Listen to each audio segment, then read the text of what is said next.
¿Qué tal, queridas, queridos? Vamos a continuar con nuestra lectura y estudio de Michel Onfray, Freud, El crepúsculo de un ídolo. Nos habíamos quedado en la a la mitad del capítulo 2, llamado Destruir a Nietzsche. Dice, están oyendo un poquito de dificultades técnicas porque tenía la tablet al alcance de mi mano y aquí está. Recordemos que estábamos abordando un comentario de Michel Onfray, del autor del El crepúsculo de un ídolo, Freud, sobre un evento ocurrido en la Sociedad Psicoanalítica de Viena el 1 de abril de 1908. Ajá. Ya en el video pasado terminamos en este primer abordaje de cómo algún analista llamado Hitchman, ahorita vemos quién es, recuerdo haberlo dejado en mi buscador, estaba presentando un trabajo sobre Nietzsche titulado Nietzsche, que significan los ideales ascéticos. Ajá. A ver, permítame tantito. Ahí está. ¿Qué significan los ideales ascéticos? Tercer tratado de la genealogía de la moral. Ajá. Entonces, dentro de un ambiente, digámoslo, no académico, sino más bien eh,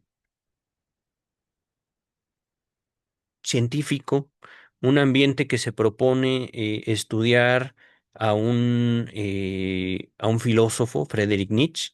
Este caballero que están viendo en sus pantallas, al parecer un colega, seguramente un discípulo de Sigmund Freud, presentó un trabajo sobre Friedrich Nietzsche. Ajá. Así, a grandes detalles o a grandes rasgos, eh, se aborda los siguientes comentarios de Edward Hitchman. Ajá. Un sistema filosófico es el producto de un impulso interior y no difiere en demasía de una obra artística. Mm, continúa. Digamos, haciendo un resumen del video pasado y de cómo terminamos. Eh, Señala que conoce poca cosa de la biografía del filósofo.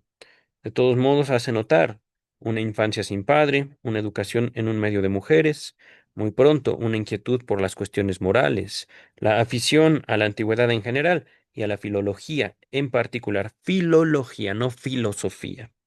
Ahorita, ¿qué es filología? Vamos a ver. Creo que eso lo vimos el video pasado.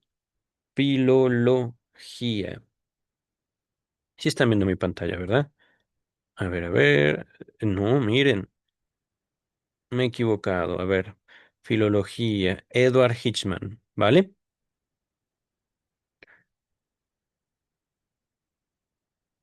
Un discípulo de Sigmund Freud, pero me llama la atención, no tiene página en Wikipedia. En fin, este caballero presenta delante de Freud un trabajo sobre Friedrich Nietzsche. Lo tenemos acá. Ahorita vamos a hablar sobre esto, en donde dice, pues no conozco mucho del autor, pero así, así, así, así. Ajá. Eh, una fuerte tendencia a la amistad viril, es decir, amistades entre hombres a la manera romana, lo cual en un medio de psicoanalistas siempre dispuestos a sexualizar las cosas, dice Michel Onfray, se convierte de modo perentorio en una tendencia a la inversión. Perentorio, ¿qué quiere decir esa palabra, queridas, queridos? Nos topamos de entrada con algunas palabras. Perentorio, sí, ya la había buscado. Concluyente o definitivo. Es que, queridas, queridos, después de los tres ensayos de teoría sexual, eh, poco interés hay en un psicoanalista de no hablar sobre la sexualidad humana en general. Ajá. Y yo creo que este texto que les acabo de citar, los tres ensayos de teoría sexual, es un texto que urge también difundir su contenido porque se trata de un estudio sobre la naturaleza sexual humana, ajá, sobre algo que el psicoanálisis llama pulsión. Ujú. Pulsión no en el sentido de únicamente instinto o deseo, sino un empuje, digámoslo así, una configuración particular, una forma particular, un algo que tiene la humanidad que se deriva en la sexualidad en general, una sexualidad que podemos, gracias a los estudios de Freud, señalar, digamos, desde la infancia, pero no en un sentido genital, y esto es importante. La sexualidad en psicoanálisis es justamente lo que hacemos con esa energía. Ajá. Algo que pude notar, o una conclusión importante, creo yo, de los tres ensayos de teoría sexual, es que la principal actividad sexual en la humanidad nunca se lleva a cabo, es la fantasía. Ajá. Y aun cuando no se lleva a cabo en el mundo real, tiene sus efectos. Ajá. Ahorita baste de mi comentario, regresamos al texto, que quisiera terminar este capítulo en este video. Entonces, Michel Onfray dice, estos psicoanalistas ya están acusando a mi hermanito Nietzsche de ser homosexual, ajá, de ser invertido. Pero en el psicoanálisis, repito, la inversión no se puede señalar como una acusación, sino como simplemente una configuración particular de la sexualidad humana, muy amplia, digamos, para podernos limitar únicamente al campo genital. Dice el texto. El orador señala a sí mismo el contraste, el orador es Hitchman, el contraste entre su vida triste, trágica, la de Nietzsche, ahorita hablamos al respecto, y la reivindicación de la alegría de su obra, la contradicción de que habría en propiciar la crueldad en sus libros y la práctica de la simpatía y la empatía mencionadas por todos los observadores que tomaron contacto con Nietzsche, y su relación patológica con la escritura, como la ejemplifica la redacción de la genealogía de la moral en apenas 20 días. Ajá. Es que miren, aquí hay varios prejuicios y prejuicios importantes al momento de tratar de concebir, de pensar, de hablar sobre lo que es el psicoanálisis. Les recuerdo, yo tengo estudios profesionales en psicología por la Universidad Nacional Autónoma de México, ya concluí hace mucho tiempo. Llevo practicando la psicología 2006, comencé con mi primer trabajo, ya casi 20 años. Eh, He guardado algunos recuerdos y justamente dentro de esos recuerdos encuentro que en mi carrera en la psicología se abordaba la obra del doctor Sigmund Freud, digamos, como un camino a la salud mental. Y grande fue mi sorpresa cuando yo leo directamente a Freud y encuentro que Freud no era un teórico de la salud mental. A Freud le preocupaba poco la salud mental. Si mal no recuerdo, se menciona solo en dos ocasiones en los 24 tomos y se habla de una manera no como un ideal, no como una meta del tratamiento analítico, sino más bien se habla como un estado. Ajá, un estado no sé si deseable, no sé si decirlo, porque justamente parte de lo que nos dice el psicoanálisis es eh, la humanidad trasciende, la humanidad está más allá de una noción de salud y enfermedad. Ajá. El ejercicio de la voluntad no puede limitarse a esto te hace bien y esto te hace mal, porque la vida misma, podríamos decirlo de manera casi literal, nos hace mal. Ajá. Y no por eso vamos a decir debemos negar la vida. Ahorita vamos a continuar con el texto, tratando de señalar estas incongruencias directas entre la obra de Freud y el sesgo, digamos, filosófico que el autor, Michel Onfray, quiere darle a su propio estudio de Freud. Ujú. Entonces, aquí, digamos, tanto Hitchman, como Freud, como todos los psicoanalistas, que ahorita regresamos a la presentación. Encontré algunas fotos que me gustaría compartir con ustedes.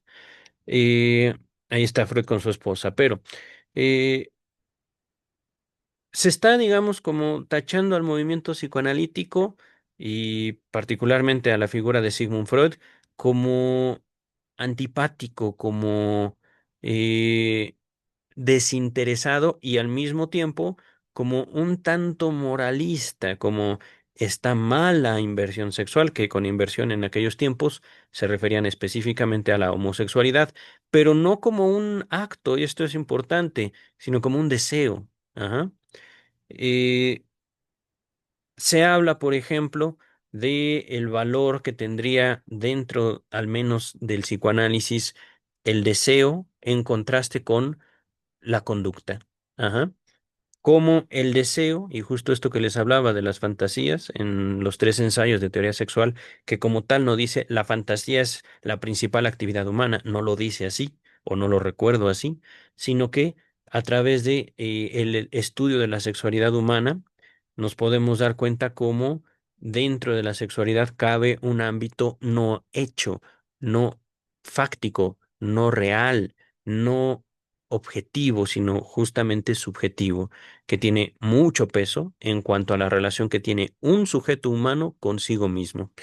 Pero aquí, entonces, Michel Onfray va señalando, a estos les gustaba condenar a los homosexuales, cosa que no era cierto. Ajá. Hay una carta muy bella que dedica Freud a la madre de un joven homosexual. Esta carta se las compartí, se las dejo en la descripción, junto a los tres ensayos. Carta a la madre de un joven homosexual.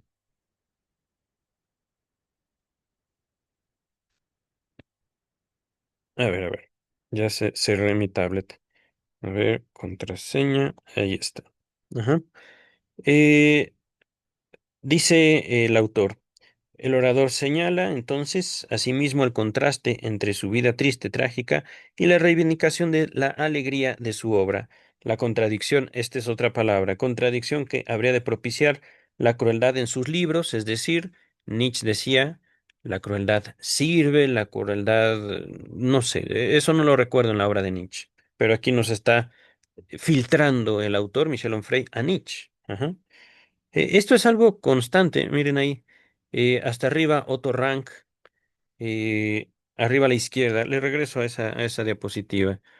Otto Rank, Carl Abraham, los demás no me acuerdo. Ah, hasta arriba a la derecha, Ernest Jones, abajo junto a Freud, en la parte baja, es Sándor Ferenczi, el que está en medio, entre Freud y no me acuerdo quién era el último.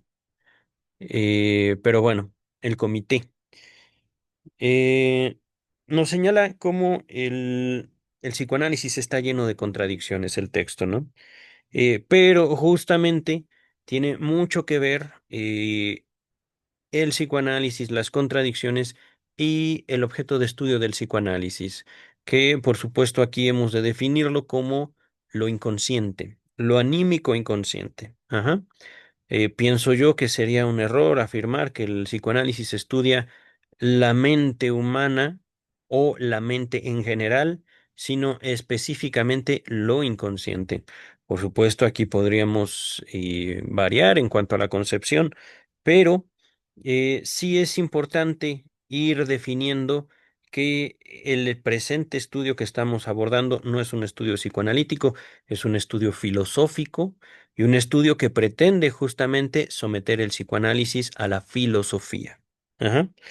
Dice el texto entonces, la contradicción que habría en propiciar la crueldad en sus libros, está hablando de Nietzsche, y la práctica de la simpatía y la empatía mencionadas por todos los observadores que tomaron contacto con Nietzsche, y su relación patológica con la escritura, como lo ejemplifica la genealogía en apenas 20, la redacción de la genealogía de la moral en apenas 20 días. Aquí enfatizo nuevamente, una cosa es la patología o la enfermedad en psicoanálisis y otra cosa es la patología o la enfermedad fuera del psicoanálisis. Aquí con fuera del psicoanálisis podríamos agrupar a la filosofía, a la psiquiatría, a las psicologías, ajá.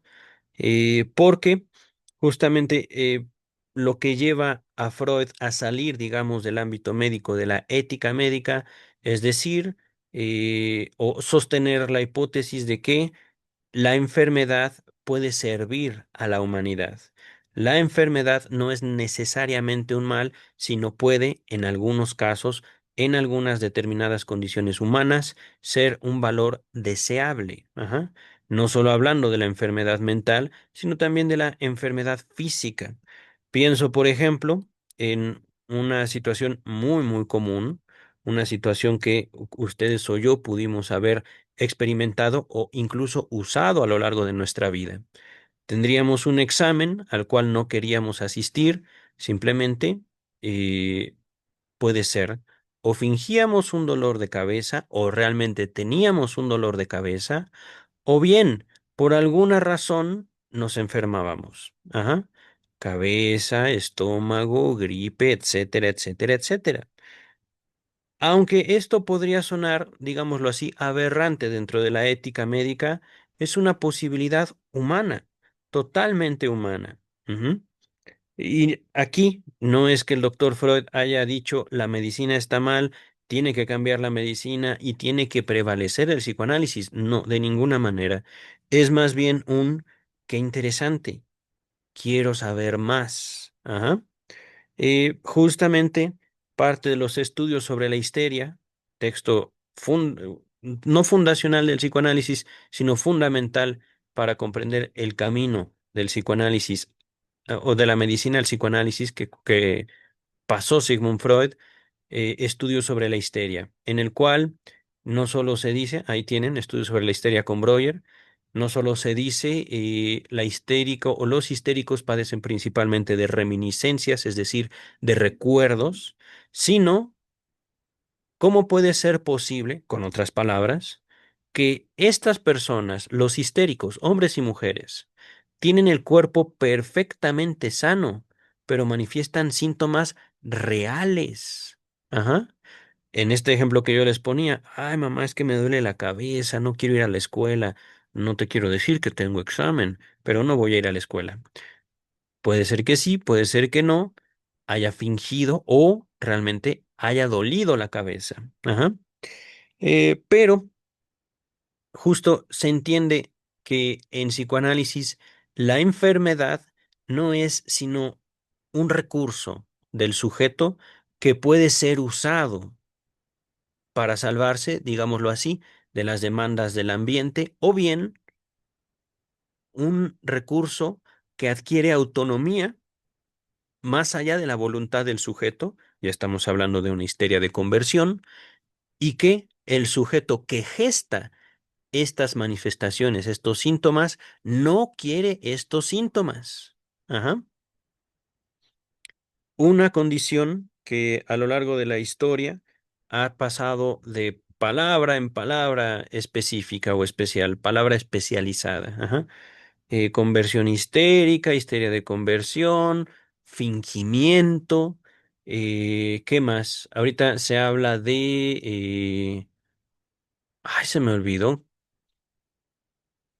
Bueno, podríamos hablar de bulimia, podríamos hablar de anorexia, podríamos hablar de alcoholismo, adicciones, podríamos hablar de condiciones que ahorita no tengo tan a la mente. Ah, pensamiento intrusivo también, aunque estos ya más bien serían síntomas de una neurosis obsesiva. Ajá.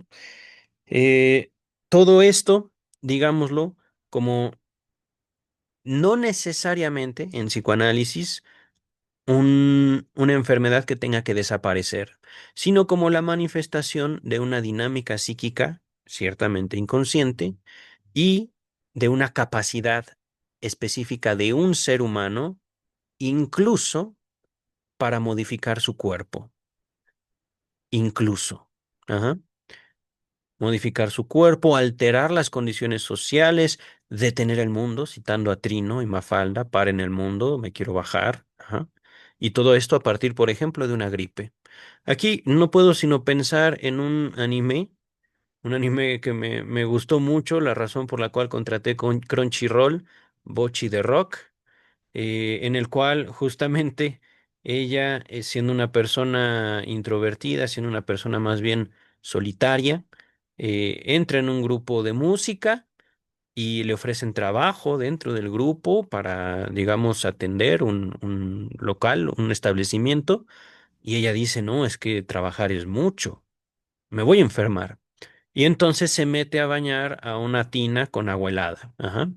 Y mientras pone sus caras ridículas, su hermanita corre a avisarle a su mamá, mamá, mi hermana está haciendo locuras de nuevo. Ajá. Y por supuesto sale de la tina y no contenta con haberse bañado con agua fría, se para frente a un ventilador esperando enfermar, cosa que no ocurre, ajá, para gracia de los espectadores. Pero es simplemente un ejemplo ahí tomado de un recurso cultural, de un anime, Bocchi de Rock. Ajá. Eh, Dice el texto entonces, siguen consideraciones sucintas, es decir, superficiales, breves, sobre la culpa, el bien y el mal, la mala conciencia, el ideal ascético. Ahorita vemos qué es ascetismo. Y otros tantos conceptos reactivados más adelante en el análisis freudiano. Es que, miren, reactivados. Aquí creo que el autor, Michel Onfray, tiene como una cierta dificultad, como un cierto coraje, porque eh, es así como, como si estuviera acusando en primer lugar de que Freud no era original, ajá, de que Freud le robó a Nietzsche sus palabras, sus ideas, sus conceptos. Y realmente, queridas, queridos, eso es, digamos, como un problema no de la cultura, no de Freud, sino de este autor en particular, de Michel Onfray. ¿Quién realmente pensó qué la primera vez? Ajá. ¿Cómo sabemos, por ejemplo, que Nietzsche no pensó, por ejemplo, en el superhombre, tomó esa idea de alguien más? ¿Cómo lo sabemos? Ajá. Eh, Estaba viendo ascetismo, práctica que implica la autodisciplina, renuncia a los placeres mundanos, con el objetivo de alcanzar un estado espiritual superior, una meta moral, la purificación del espíritu. No lo voy a leer todo, queridas, queridos, solo quiero enseñarles una cosa. Eh, Debe de estar por aquí. Miren, justamente. Podemos hablar de un ascetismo, digamos, desde una postura filosófica hasta una postura religiosa. Ajá. Y religiosa en todos sentidos. Hace no mucho tiempo estaba haciendo una investigación sobre la religión en Japón. Y encontré, no recuerdo cómo se llama ahorita porque tiene un nombre específico y es un nombre japonés, una cierta práctica sobre vivencias o individuos, un grupo de individuos que sí tienen un nombre, pero no lo recuerdo, que salen de la ciudad para vivir en las montañas durante cierto tiempo.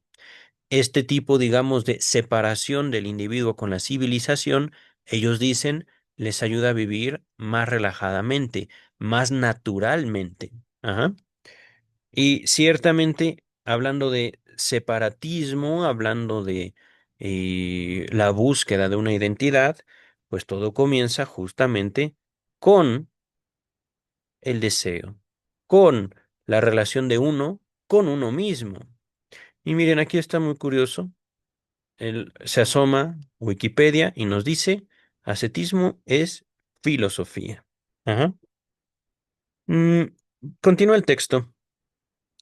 El conferenciante, Edward Hitchman, agrega igualmente lo siguiente. Nietzsche no habría advertido que su obra provenía de deseos incumplidos.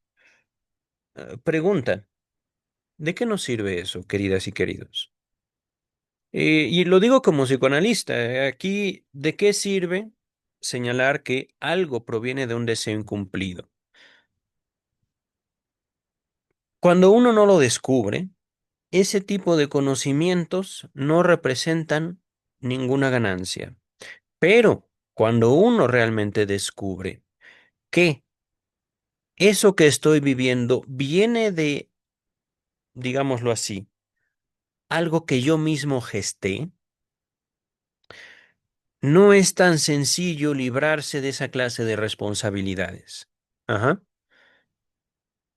Algo que me dejó, digámoslo, la diferencia, la experiencia diferente entre la psicoterapia y el psicoanálisis es como en la psicoterapia se procura, al menos en México, año que les gusta, La última vez que tomé psicoterapia, 2014. No, no es cierto. 2006. Comencé el psicoanálisis en el 2009. Antes sí tomé psicoterapia y varias veces. 2008 más o menos fue mi última psicoterapia. Ajá. En la psicoterapia se busca un bien, definitivamente. Se busca que la persona sea buena. Si es alcohólico, que no sea alcohólico. Si es obsesivo, que no sea obsesivo. Si es histérico, que no sea histérico. Si tiene TDAH, trastorno de déficit de atención con hiperactividad, que no tenga trastorno de déficit de atención con hiperactividad. ¿Me explico? Si uno llega enojado, si uno llega, por ejemplo, problemas de ira, problemas de codependencia, problemas de X, Y o Z. El objetivo de la psicoterapia es que uno no sea eso, por lo cual uno va a psicoterapia.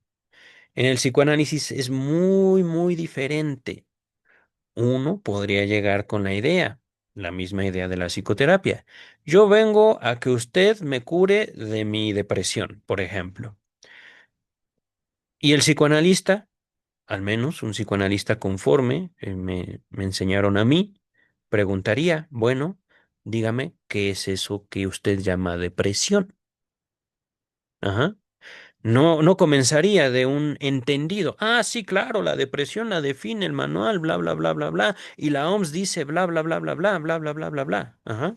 Sino que justamente un sujeto hablante dice, yo tengo depresión. Ajá. El psicoanalista no niega, no confirma, pregunta, simplemente pregunta. Ajá.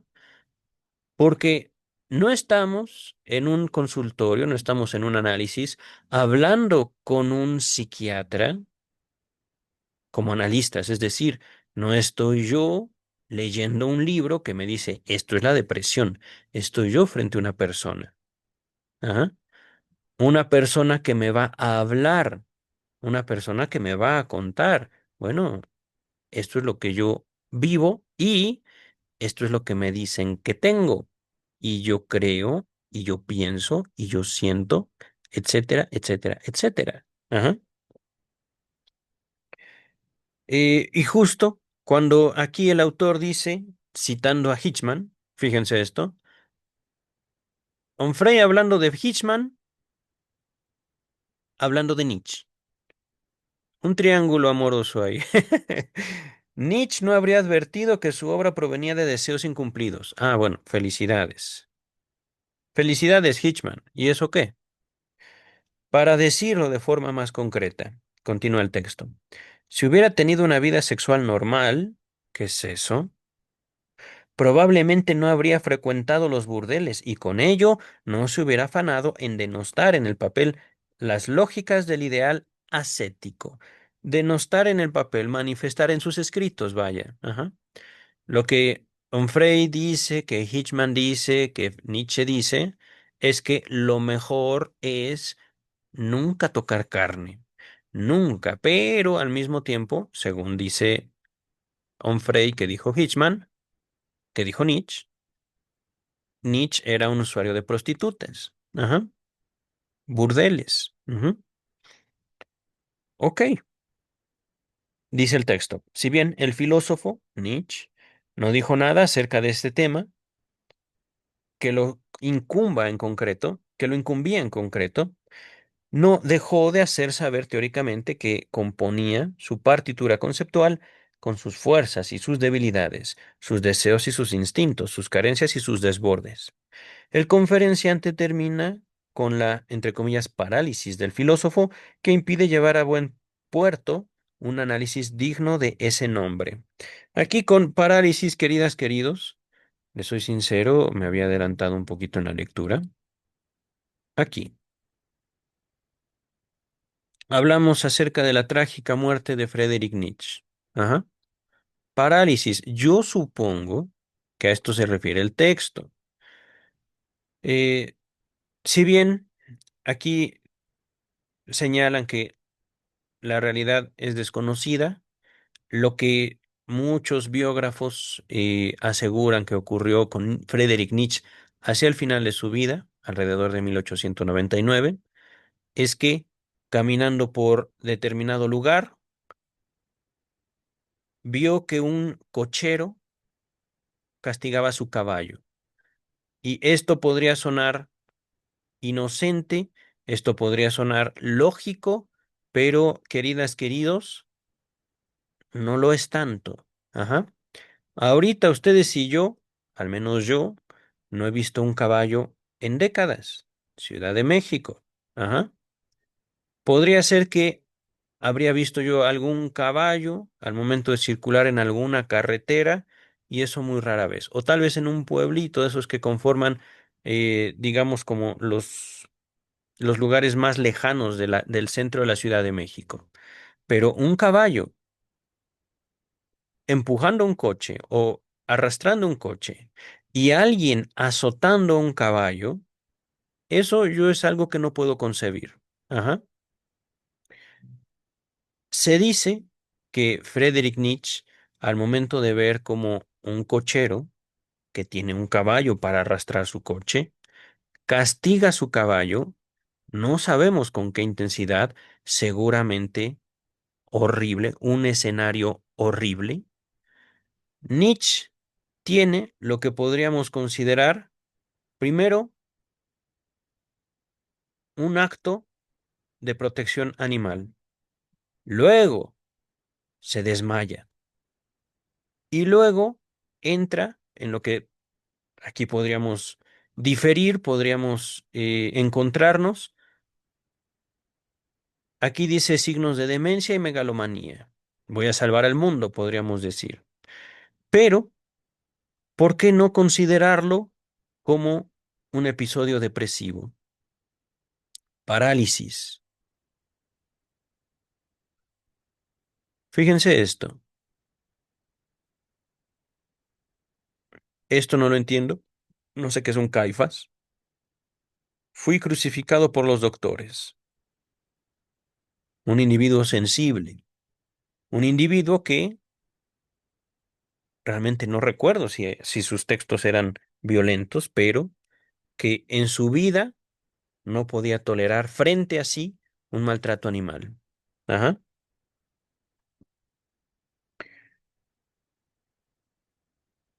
Ahorita regresamos al texto.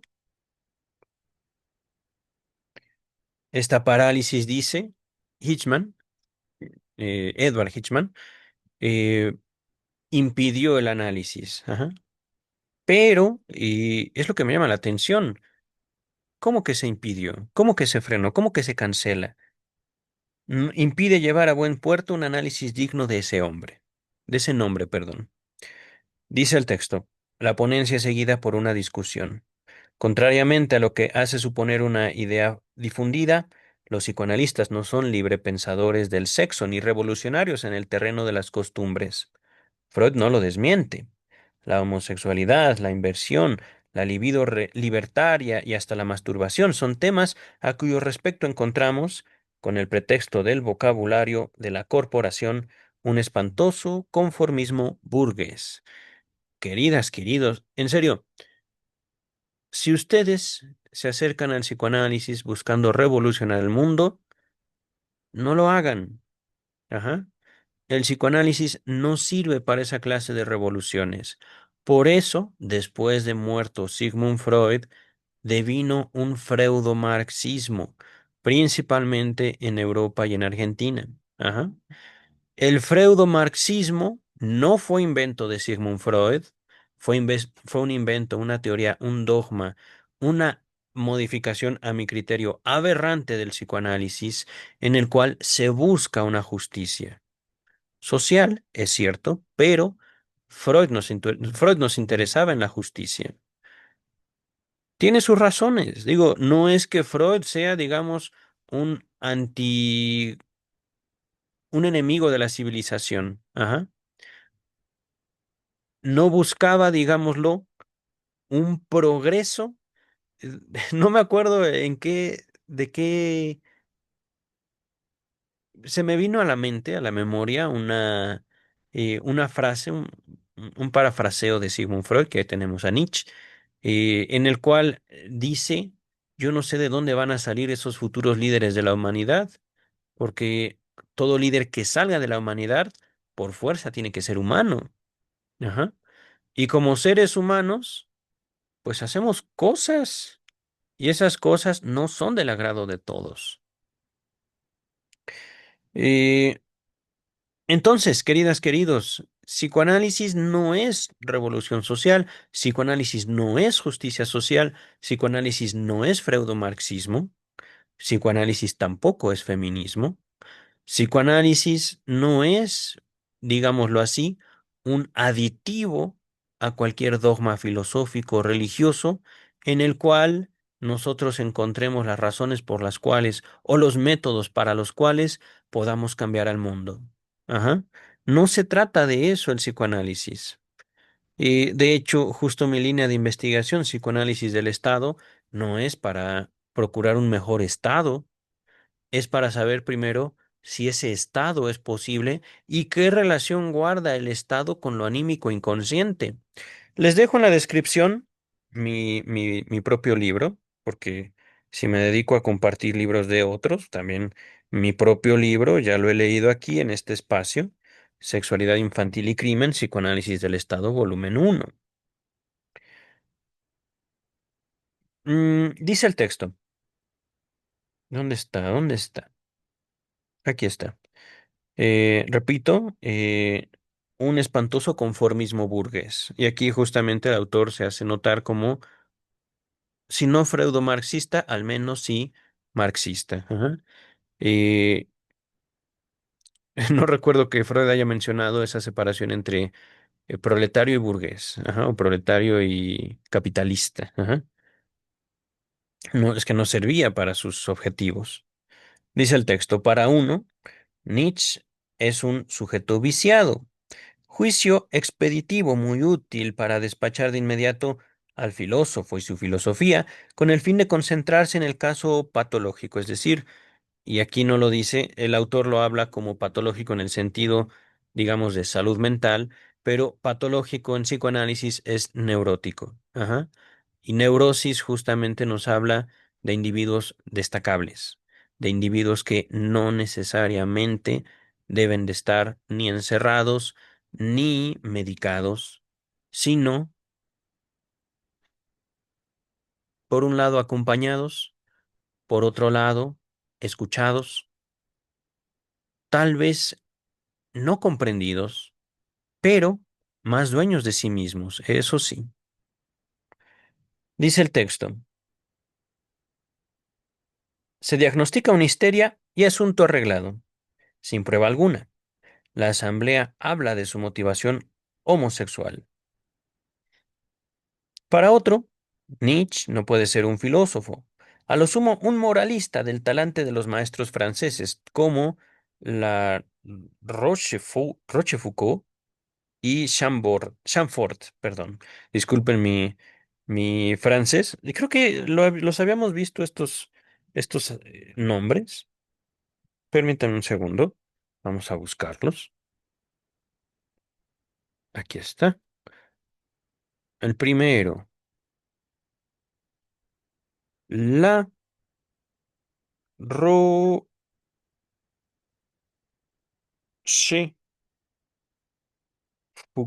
Este.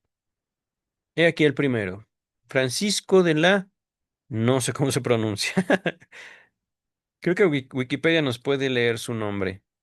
A ver, tú, francés. Rochefoucauld. Rochefoucauld. Rochefoucauld. Y el otro, Chamfort. Debe ser él. Chamfort. A ver, Chamfort. Chamfort. Miren, moralistas. Ajá. Curioso. Dice el texto, un tercer psicoanalista, Adler, Alfred Adler, ahorita. Adler. Ay, qué pacho aquí. A ver, vamos a ver. Adler, Alfred Adler. Él lo hemos visto en varias fotografías, un psicoanalista o un discípulo de Freud que luego se separa del movimiento psicoanalítico, particularmente se separa de Freud. Adler se expresa de este modo. Nietzsche es el más cercano a nuestra manera de pensar. Cierra comillas. El futuro enemigo íntimo de Freud, Adler, osa incluso trazar un linaje que va de Schopenhauer a Freud vía Nietzsche.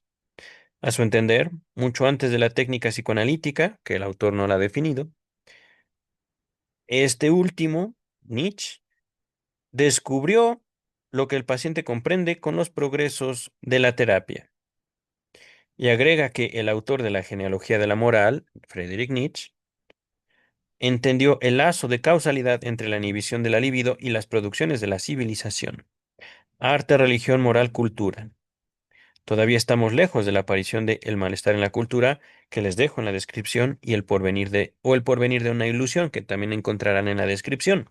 Pero Adler da en el blanco. Federn, otro analista, vamos a ver, creo que se llama Frederick. Federn. Ah, miren, Paul Feder.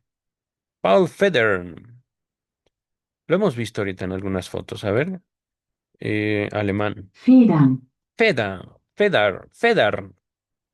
Federn. Federn insiste con el concepto.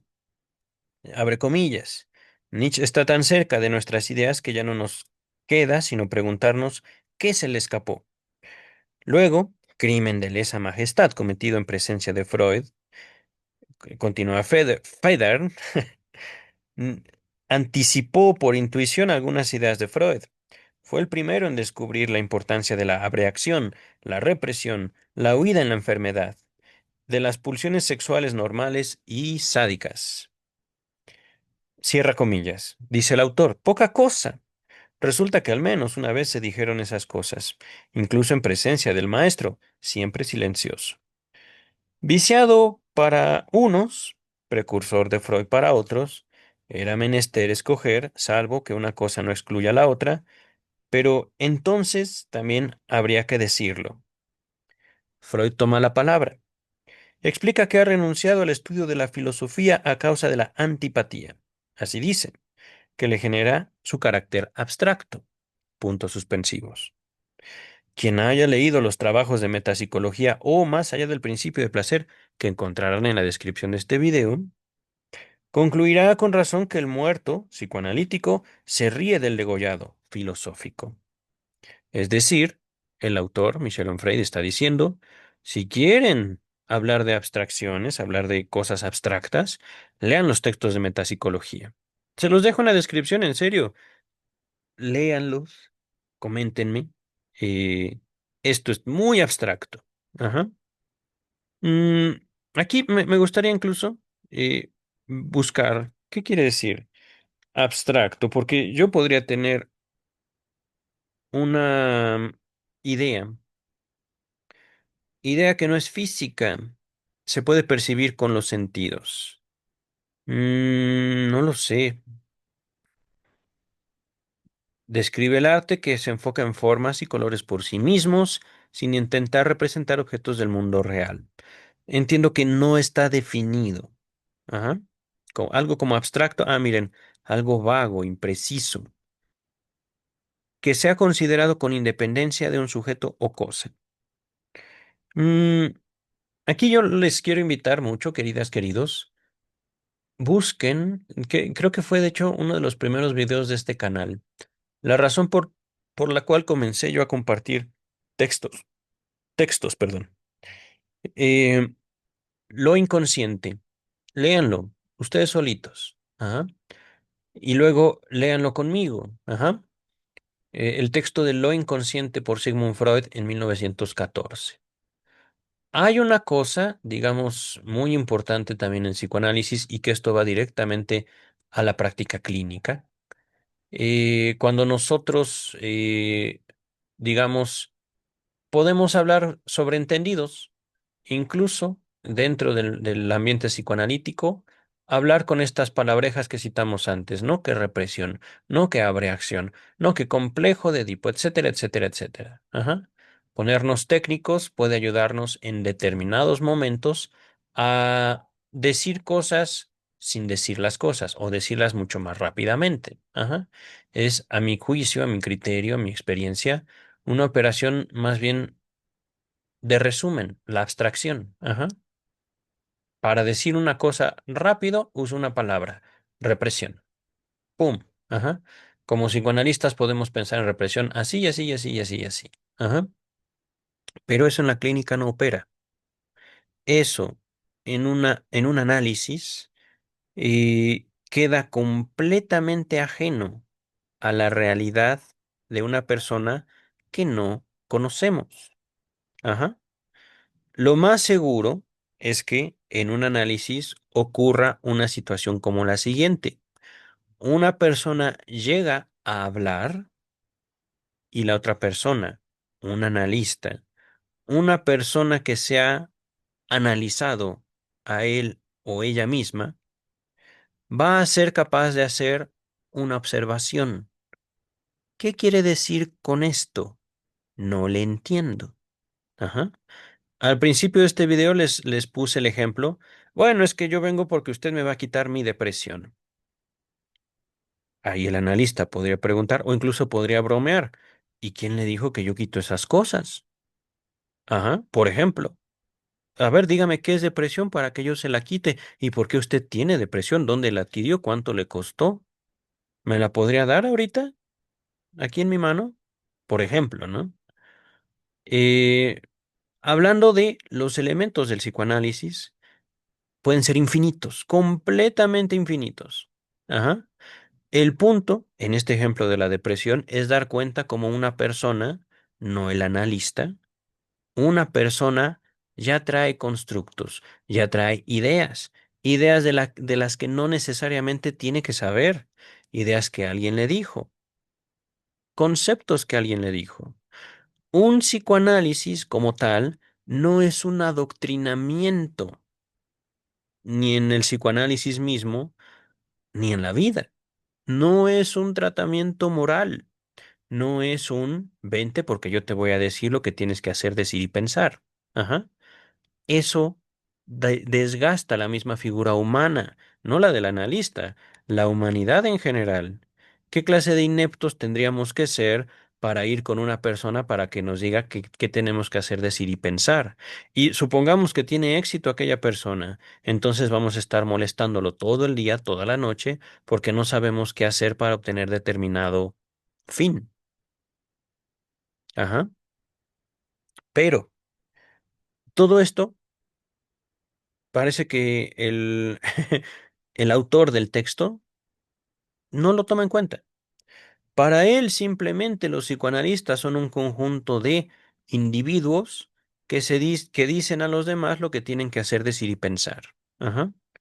Y por supuesto, él mismo o no lo nota o no quiere notarlo, que él nos está dando el resumen de de las pláticas de terceros cuando no estuvo presente y al mismo tiempo quiere también transmitirlos lo que escribió Friedrich Nietzsche. Ajá. Es una impresión, queridas, queridos, justo como esta, justo como yo en este preciso momento. Vayan y lean a Michel Onfray, vayan y lean a Nietzsche, vayan y lean a Freud, pero léanlo, háganlo, busquen, atrévanse. Ajá. Miren, ya les estoy diciendo qué hacer, decir y pensar. Entonces, queridas, queridos, eh, es muy curioso. Eh, en psicoanálisis no hay como una intención. El deseo del analista, y recurro un poquito a Lacan, ¿existe el deseo del analista? ¿Cuál es ese?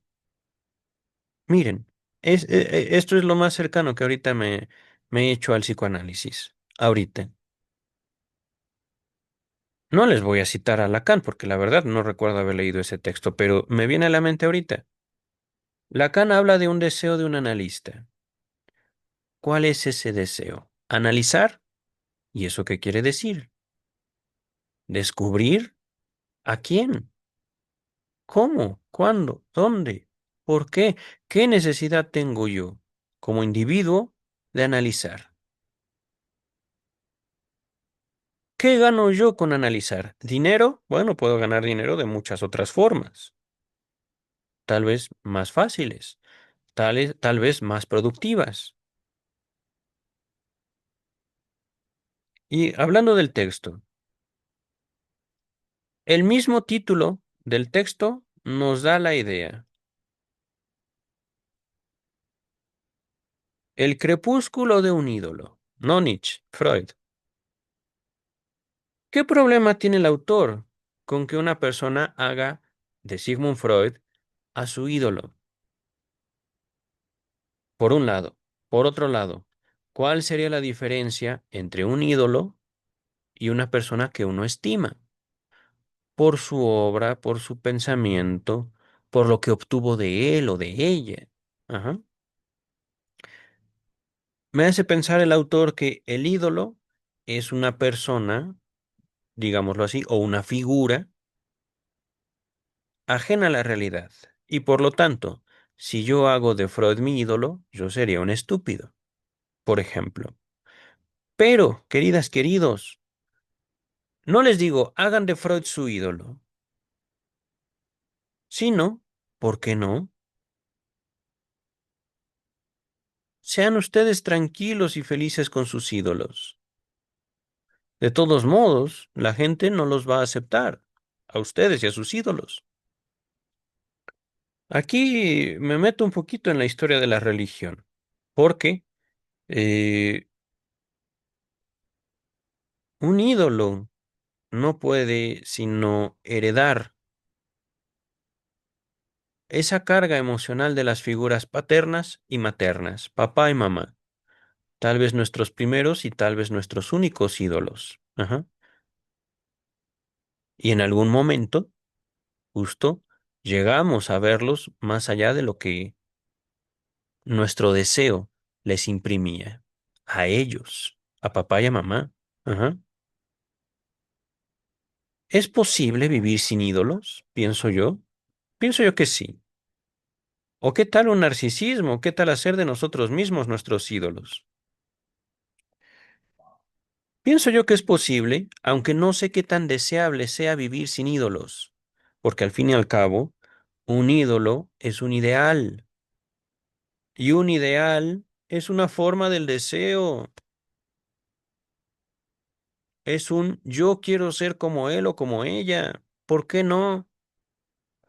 ¿Qué tal si nuestros ídolos son nuestras parejas? ¿Qué tal si nuestros ídolos son nuestros maestros, nuestros hijos? ¿Qué tal si idealizar a alguien forma parte de una vida afectiva normal? ¿Qué tal?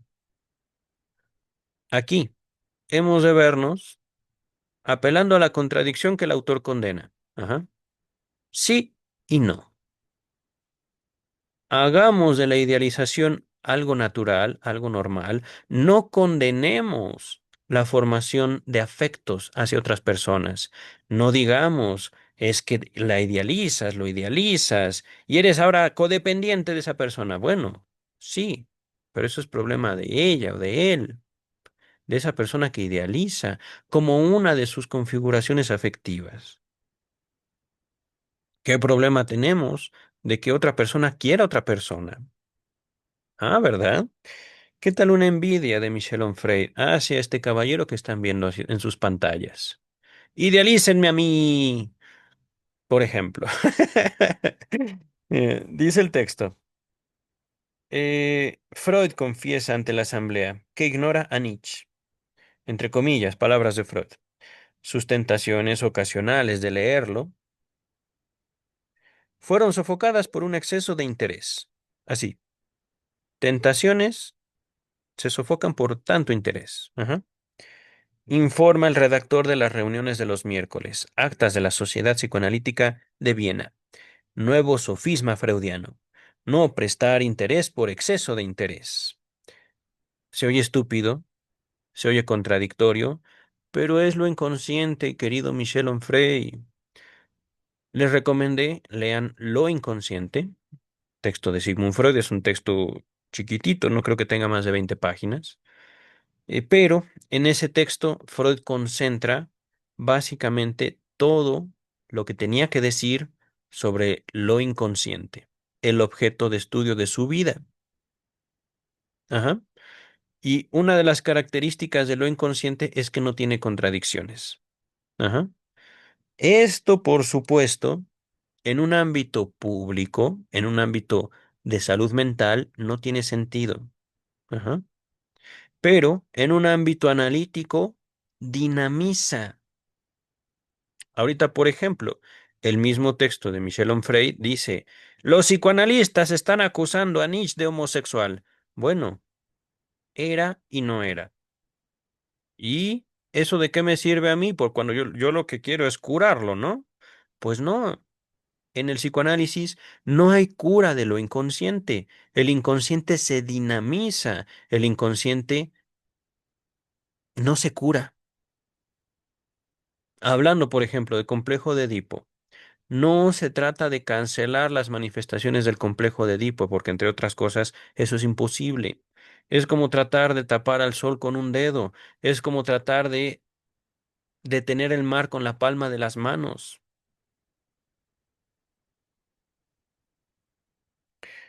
Pero, justamente en sus observaciones, el autor da cuenta, Michel Onfray da cuenta, de que las lecturas que hizo de Sigmund Freud fueron superficiales, fueron selectivas, tendenciosas, con un sesgo determinado. Ajá. Y por supuesto, pues para escribir, dice el texto. Está claro que Freud no olvida responder a aquellos. Adler, el primero, que tiene la insolencia de creer que podría haber tenido predecesores que le aportaron tal o cual idea útil para su proyecto. La consigna ontológica, ahorita vemos qué es eso, sigue siendo la siguiente. Freud descubre todo exclusivamente por obra de su genio. Ok. Todo está tocado por la gracia, Freud, y nadie sería capaz de influenciarlo. Ok, si tú lo dices, Onfray. El secretario de la sociedad anota. Freud puede asegurar, a la letra, SIC, S-I-C, que las ideas de Nietzsche no han tenido influencia alguna sobre sus trabajos. ¿Cómo puede asegurarlo? Nadie tendrá la desfachatez de pedirle pruebas. Es que, querido Michel Onfray, eh, algo que me llama mucho la atención, no solo de este texto, es de que cuando uno lee a Freud, uno descubre que muchas de sus hipótesis no están bien porque él las dijo, sino que son naturales, son obvias. Una pregunta seria. ¿El sueño lleva al psicoanálisis o el psicoanálisis lleva al sueño? Aquí estoy omitiendo una palabra que es la interpretación. Ajá. Pero, queridas, queridos, ¿acaso no cualquiera de nosotros pudiera haber dicho, qué pena que la vida no es como este sueño?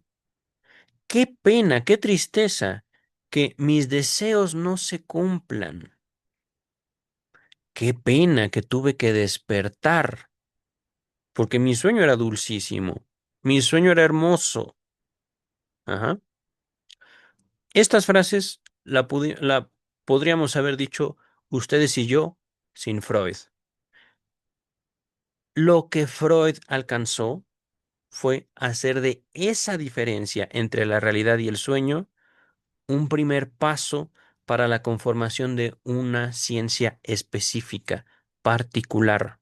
No es una ciencia estadística, no es una ciencia, digamos, como en la medicina, no es una ciencia como la antropología. E incluso se puede justificar el psicoanálisis como ciencia. Yo tengo la idea de que sí.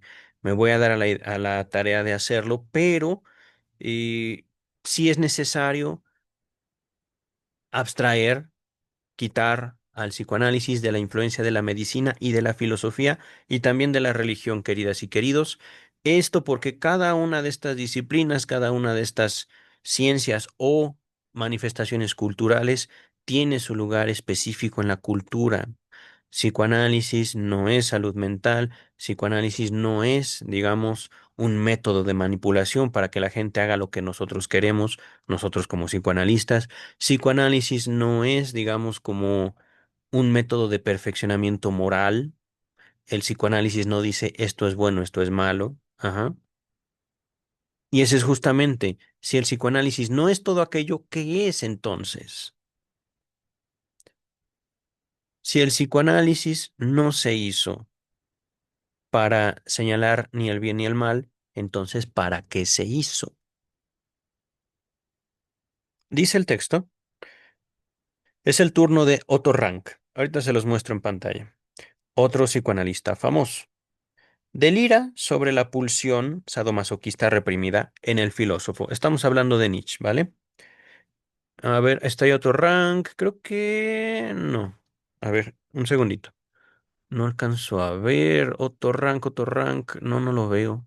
Creo que es el segundo de la parte de arriba, de izquierda a derecha, creo. O estará atrás de mi. A ver. Uy, no, no es él. No sé si es él o es él. Aparecen otras fotos. Ahorita les sigo mostrando. Dice el texto. Delira sobre la pulsión sadomasoquista reprimida en el filósofo y sobre su papel en la constitución de la filosofía de la crueldad.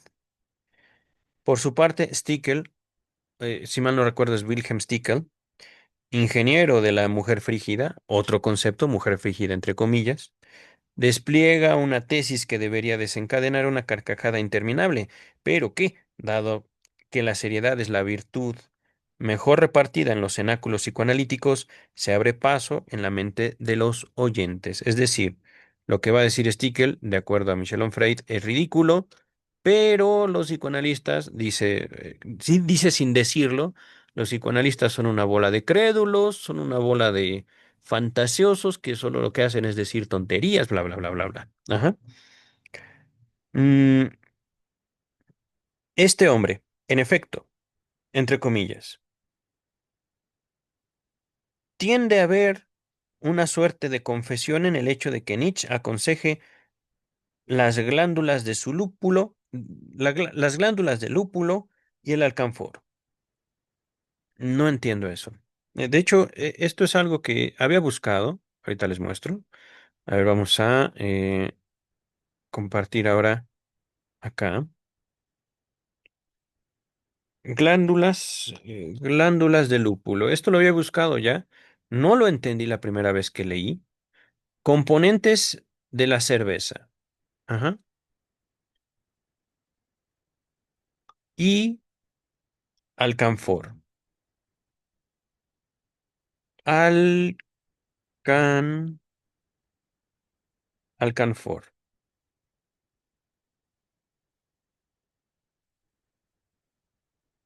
Medicamentos antiinfecciosos. Parece como de limpieza, ¿no creen? Miren, acá. No entiendo esta frase de Stickel. Tiene que ver una suerte de confesión en el hecho de que Nietzsche aconseje las glándulas del lúpulo y el alcanfor. Entiendo, tal vez esté equivocado, pero que se refiere como que Nietzsche era conocido por su uso de sustancias. No lo sé.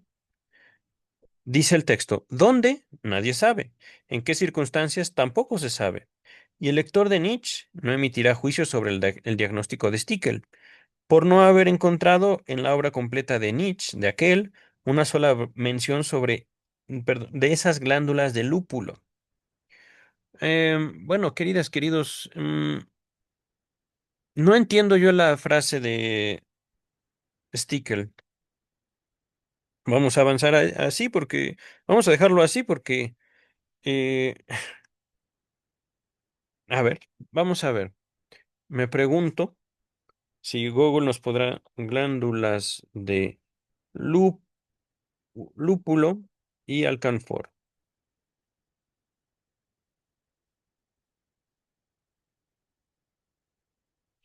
Pues parece ser que la inteligencia artificial tampoco nos habla de...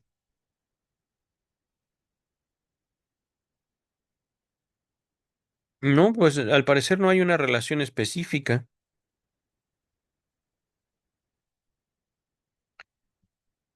No, está separándolos. Realmente no lo entiendo. Pero bueno, al parecer Michel Onfray sí lo entiende. Por eso pregunta, ¿dónde? Nadie sabe. ¿En qué circunstancias? Tampoco se sabe. Continúa el texto. Y el lector de Nietzsche no emitirá juicio, bla, bla, bla.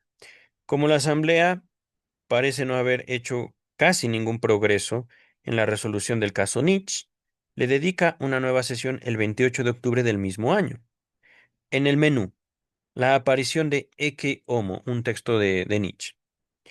Cosa presa codiciada para esta cofradía. El orador Hauntler, por cierto, no les mostré. Otto Rank, aquí está, Otto Rank. Ajá. Un discípulo muy cercano a Sigmund Freud. Por otro lado, Stickel, creo que es Wilhelm, pero vamos a ponerlo Stickel.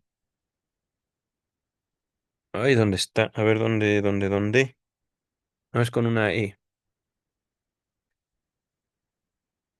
A ver, era Wilhelm.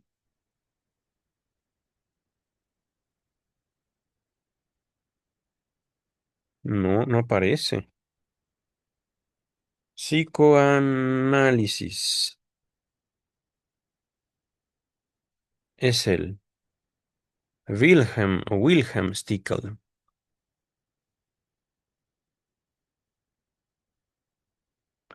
Psicólogo, psicoanalista austriaco, primero de seguidores de Sigmund Freud. Ajá. Me parece que él también se separó, me parece. Y por último, Hautler, a él sí no lo recuerdo. Hautler. Mm, Así está escrito. Bueno, con dos puntitos arriba de la A.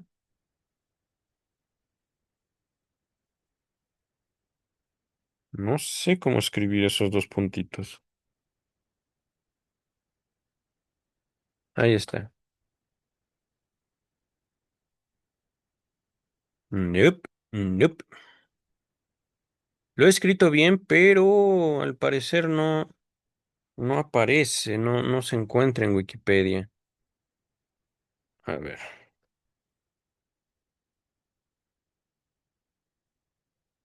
vamos directamente a Google.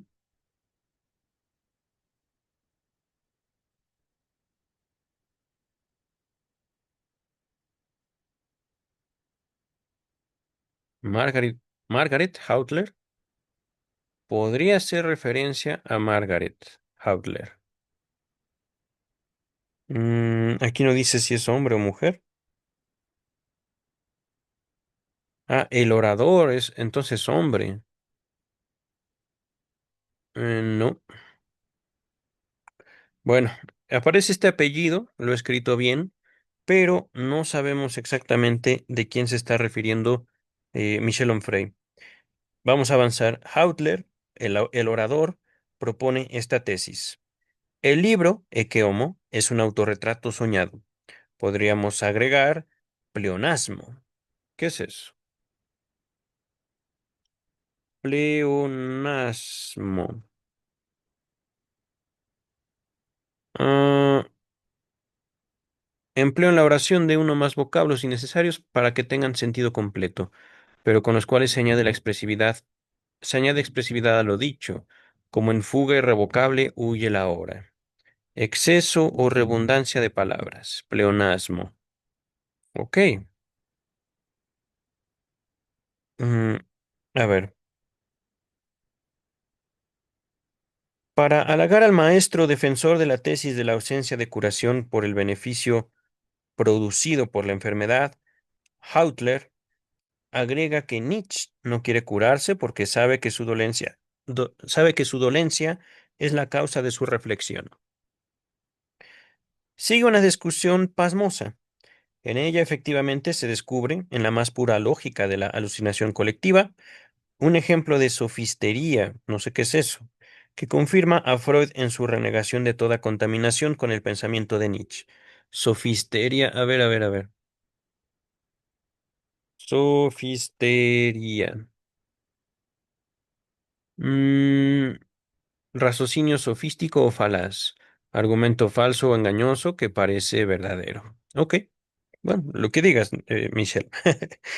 Eh, mm, es que bueno, yo no estuve ahí.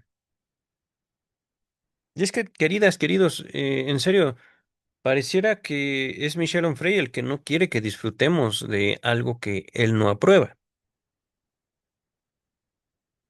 Un ejemplo de sofistería que confirma a Freud en su renegación de toda contaminación con el pensamiento de Nietzsche. He aquí el paralogismo de Hautler, entre comillas. Sin conocer la teoría de Freud, Nietzsche sintió, palabras literales, sic, y anticipó muchas cosas de ella, por ejemplo, el valor del olvido, de la facultad de olvidar, su concepción de la enfermedad como sensibilidad excesiva con respecto a la vida, etcétera, cierra comillas. Pasemos por alto el etcétera y apreciemos el desvarío. Freud precursor de Nietzsche.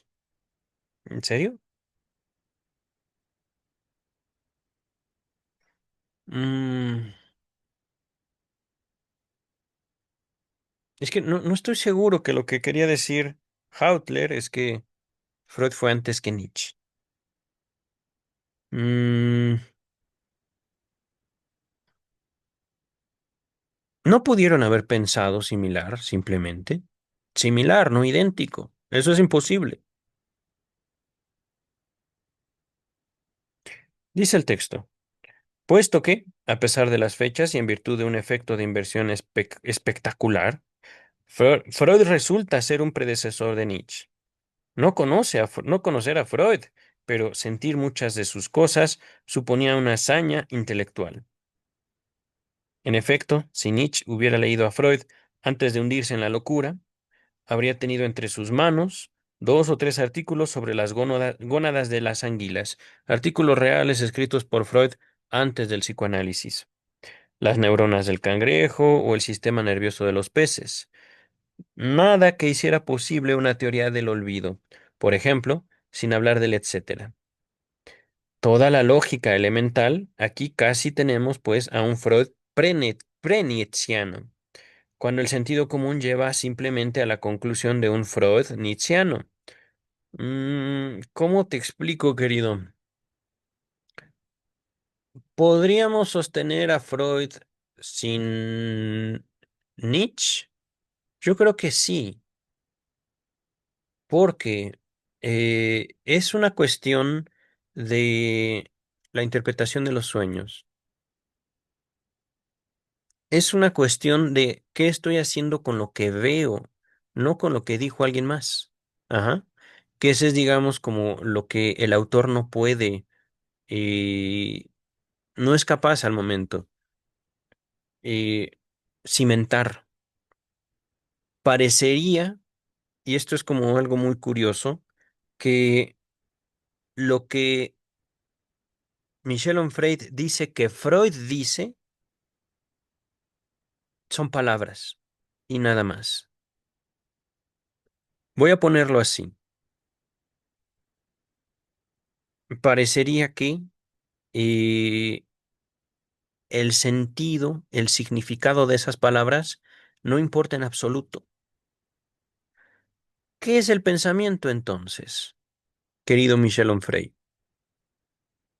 ¿Qué es, digamos, eso que nosotros compartimos con palabras y que no necesariamente es lo que estamos pensando? Vamos a avanzar. Para matar al padre, que es Nietzsche, podemos entonces ignorarlo, minimizar su existencia, simular no conocerlo, o mejor, declarar que nos es totalmente indiferente, afirmar que su importancia en nuestra vida se reduce a cero. También podemos cometer un asesinato simbólico al considerar al hombre con una lectura insidiosamente moralizadora. Ah, curioso. Nietzsche se convierte a la sazón en un homosexual, un invertido, Un cliente regular de burdeles masculinos donde ha contraído la sífilis. No sabía que había burdeles masculinos, pensé que eran femeninos. ¿Faltan pruebas para afirmar esta particularidad sexual del filósofo? Basta con poner en circulación un nuevo sofisma. Yo pensé que Nietzsche era heterosexual. No sé, a ver, es una buena pregunta. A ver, eh, ¿Nietzsche era homosexual? Pregunta. Exacto. Miren, es que aquí justamente, cuando el autor refiere sobre una tendencia, lo toma como un hecho consumado. Y yo de hecho estaba seguro que alguna de las amantes de Friedrich Nietzsche fue famosa. A ver,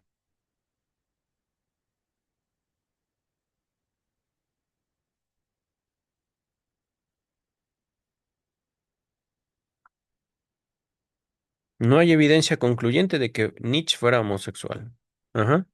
Y es que justamente sin los tres ensayos, queridas y queridos, sin un análisis, se toman los textos de una sociedad particular, se está descontextualizando aquella conversación. El chiste no es decir, Nietzsche hizo a Freud lo que era, que de hecho yo estoy seguro, en algún momento Freud dijo que Nietzsche fue el primer psicoanalista. De hecho, creo que lo vimos en el video pasado, ¿no? Freud dice que Nietzsche, analista, en una, ¿cómo se dice?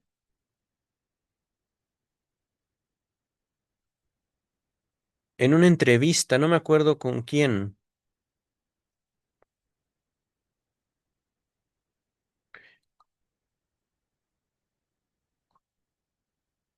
el primer psicoanalista. No me acuerdo con quién lo dice, vamos a ver la cita, pero yo estoy seguro que yo recordaba esto. Bueno, mientras se carga esto, vamos a continuar con el texto. Ahorita ven la cita y yo creo que voy a regresarme a la presentación. ¿Dónde está? ¿Dónde está? Nietzsche se convierte a la sazón en un homosexual, un invertido, un cliente regular de burdeles masculinos, bla, bla, bla. ¿Faltan pruebas para afirmar esta particularidad sexual del filósofo? Basta con poner en circulación un nuevo sofisma. Si nada demuestra esa inversión, es porque estaba reprimida y por ende tanto más presente, más aún fuerte y poderosa en sus efectos. Miren, está Lacan, pero este, bueno, es que, miren, Luciano Lutero.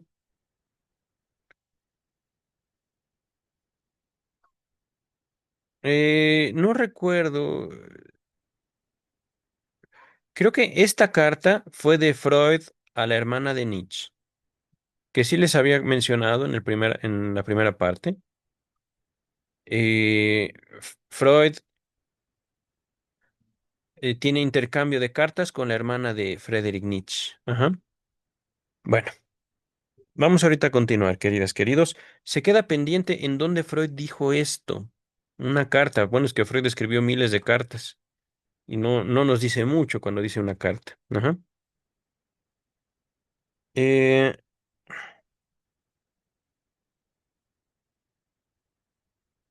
En virtud del principio, entre comillas, es homosexual, pero si parece no serlo, se debe a que es un homosexual reprimido y por consiguiente un ser aún más afectado a causa de la amplitud de su represión.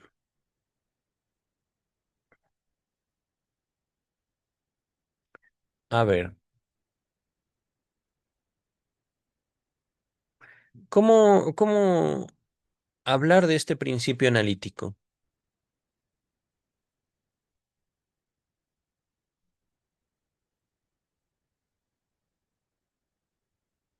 Es que justo si estoy dando cuenta de una descontextualización de una comunicación interna. Es como si llegáramos a escuchar de manera parcial una conversación entre dos personas que no conocemos y a partir de ella sacamos conclusiones, de los dos incluso, ¿no? Mm, es que hay verdad y mentira en estos textos, en este texto de Michel Onfray.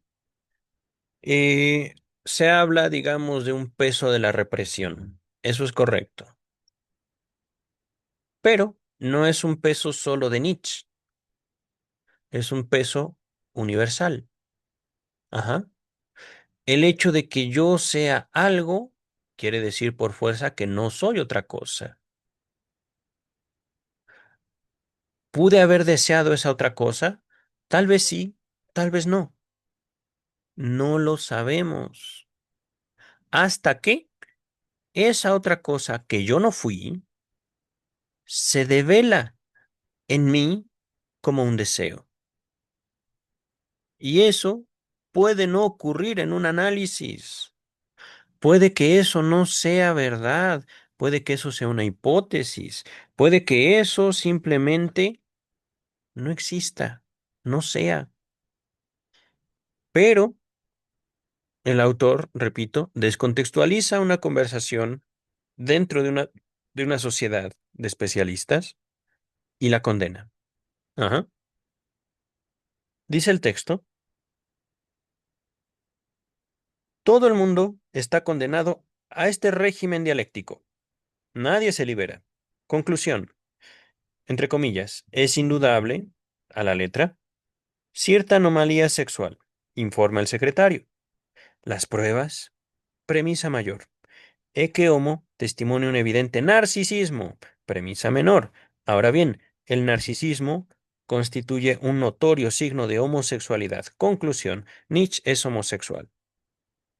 Ah, ¿y eso qué significa? ¿Que Nietzsche es homosexual sin serlo? Bueno, es que el autor justamente nos va diciendo, ¿y las pruebas? ¿Y qué? ¿Y qué? ¿Y qué? ¿Y qué? Ahorita yo no tenía conocimiento. Esta pregunta que hice a, al, al buscador era realmente una curiosidad. Yo sí, estoy convencido de que en algún momento leí sobre las amantes de Nietzsche,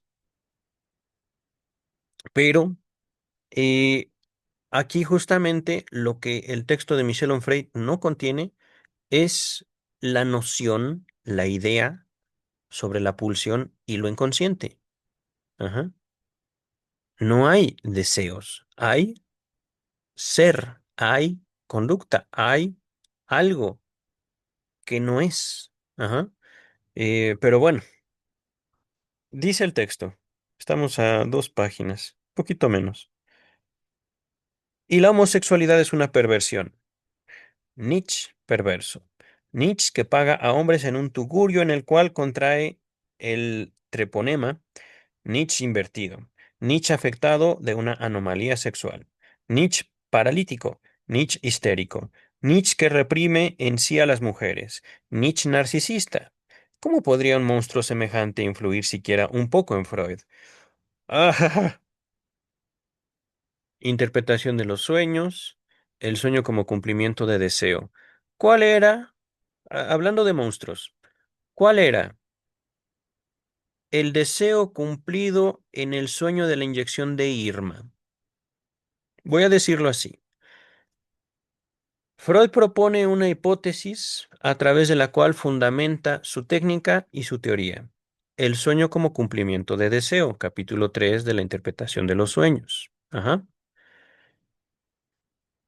El sueño de la inyección de Irma se toma como el sueño, digámoslo así, que le entrega a Freud los secretos de la interpretación de los sueños.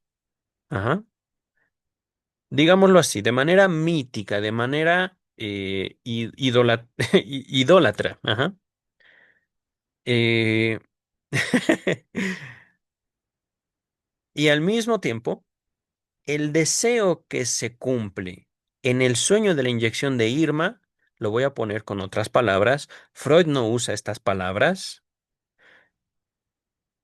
Qué bueno que te enfermaste, maldita paciente. Eso te pasa por no hacerme caso y no atender a mis indicaciones como médico.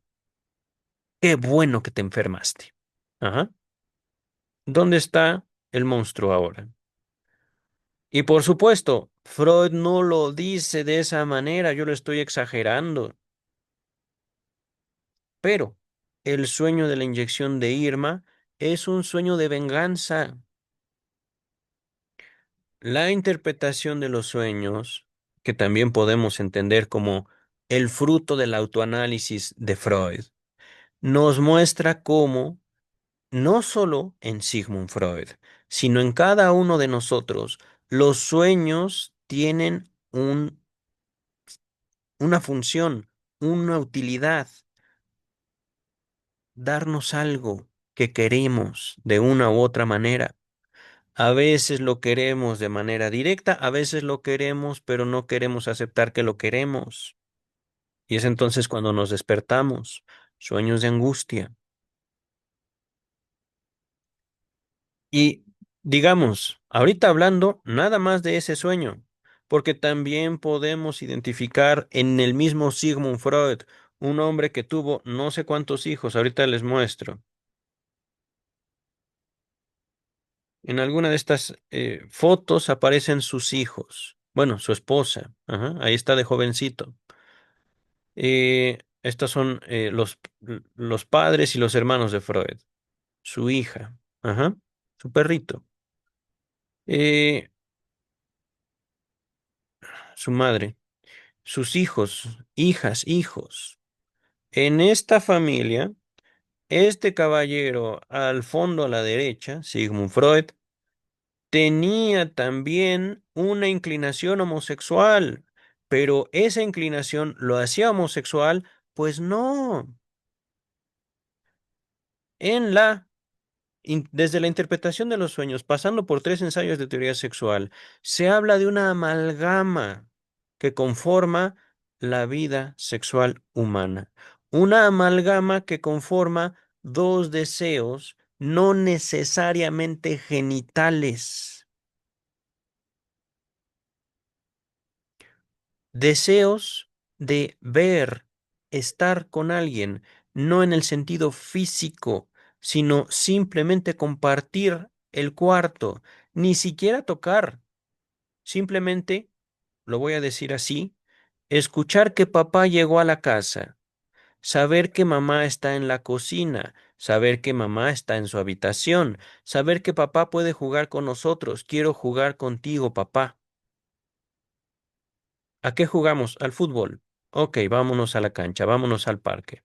Quiero jugar contigo, mamá. Vamos a jugar Nintendo. Vamos a jugar X, Y o Z. Jugar, correr, divertirme. Y papá, ¿cómo te fue en el trabajo? Mamá, ¿cómo te fue en la escuela? Etcétera, etcétera. A mí me fue bien en la escuela también, papá y mamá, etcétera. ¿Y en qué momento asoma en todo esto lo genital? En ninguno.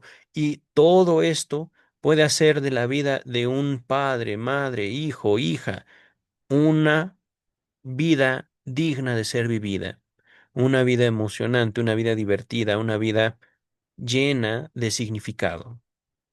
Y en ningún momento se habla de genitales, por ejemplo. Pero, por supuesto, toda esta, digámoslo, normalidad se ve atravesada no por la figura de papá, no por la figura de mamá, no tampoco por la figura necesariamente de los niños, sino por deseos. Es que, papá, yo quiero que dejes de ir a trabajar y te quedes a jugar conmigo. Es que, mamá, ¿por qué tienes que tener otro hijo? Yo no quiero que tengas un hijo, yo no quiero hermanos. ¿Quién te dijo? Por ejemplo,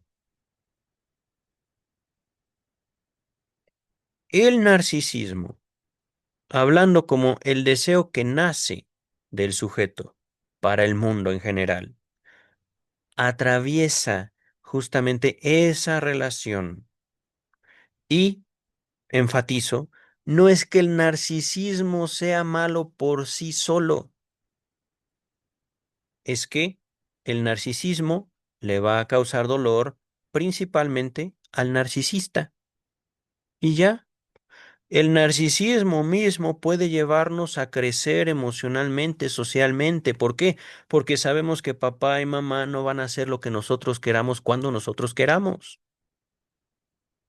Puede ser que papá, siendo médico, nos dé medicamento que no nos va a gustar.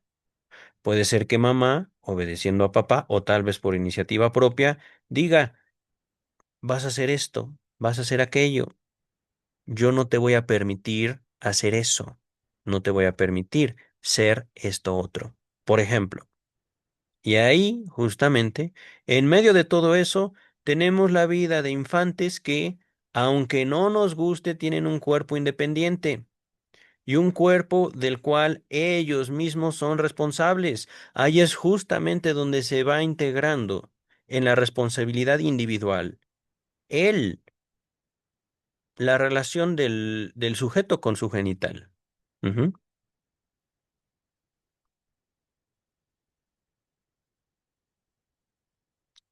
¿En dónde? Al momento de que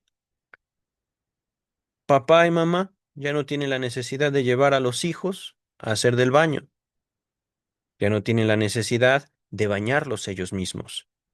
Y eso, queridas y queridos, eso que estoy nombrando, la higiene, puede ser tremendamente diferente de familia en familia. Ajá. Y estoy hablando de higiene, nada más.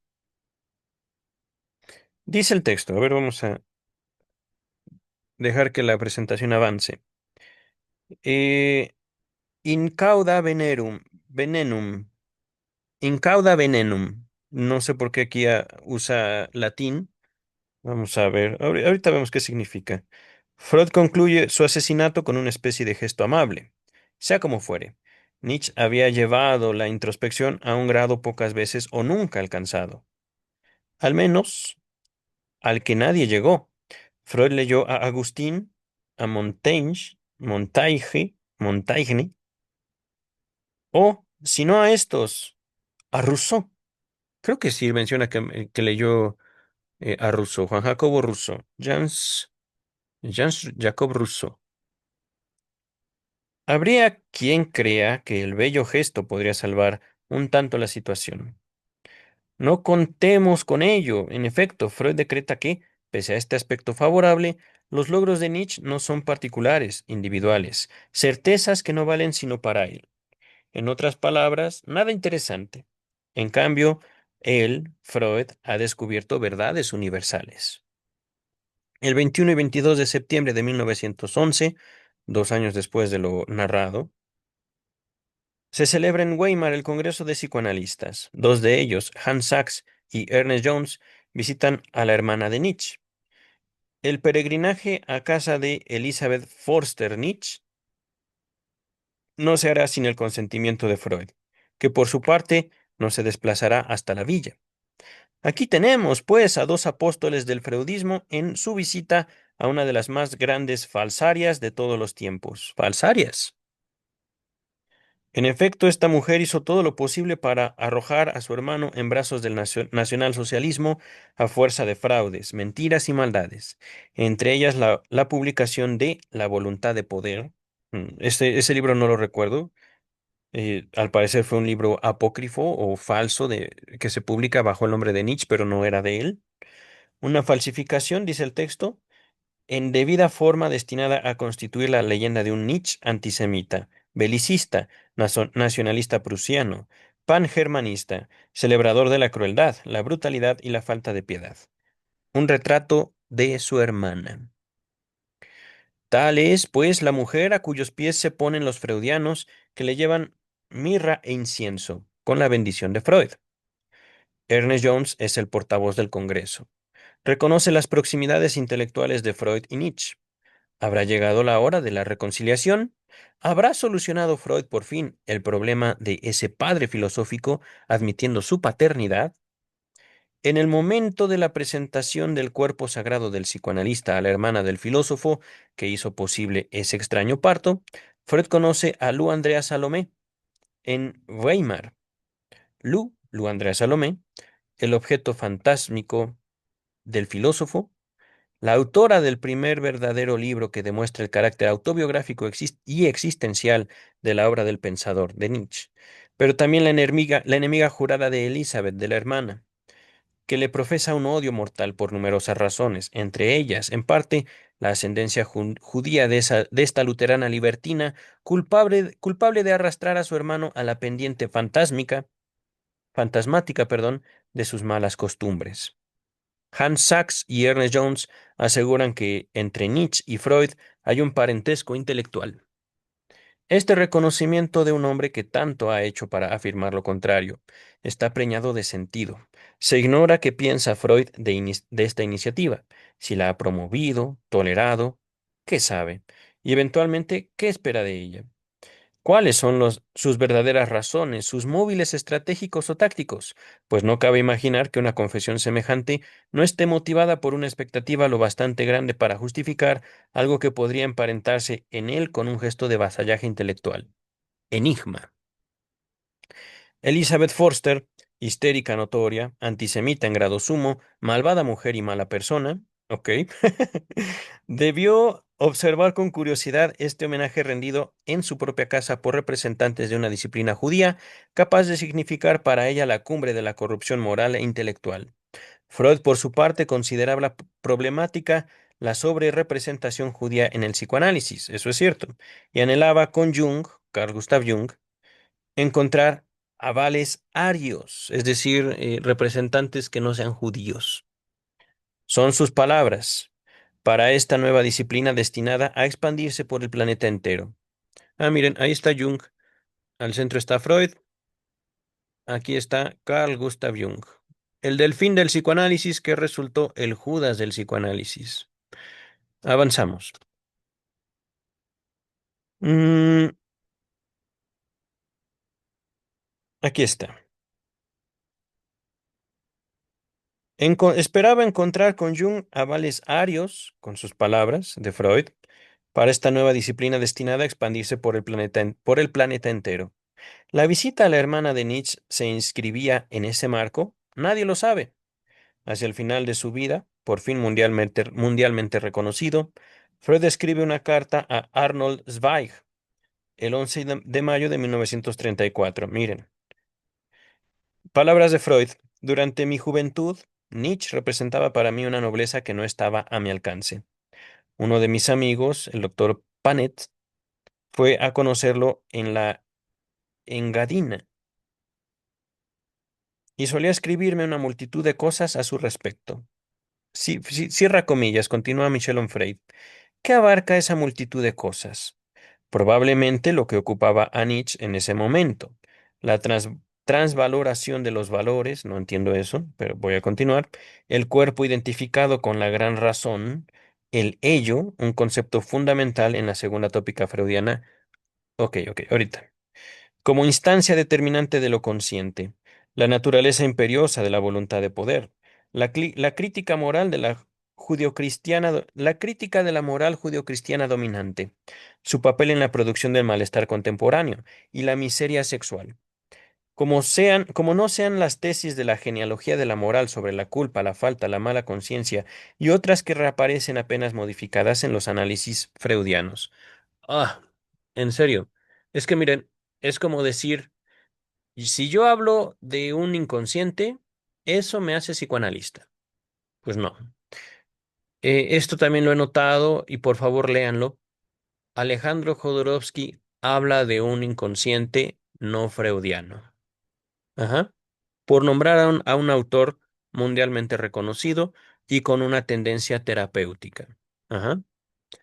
Y por supuesto, esta tendencia, la psicomagia de Alejandro Jodorowsky, no es condenable. Léanlo, estudienlo, sepan también que lo que Freud escribió no tiene relación con la psicomagia. Ajá.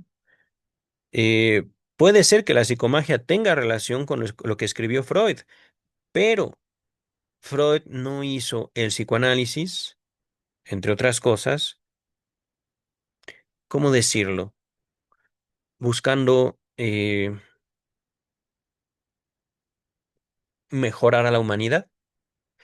Qué cosa que, por supuesto, no creo que la psicomagia se encargue de ello, ¿eh? Aquí, con mejorar a la humanidad, más bien apelo a el principio ético de la psicoterapia. Ajá. Vamos ahora a acabar, ya estamos a un párrafo.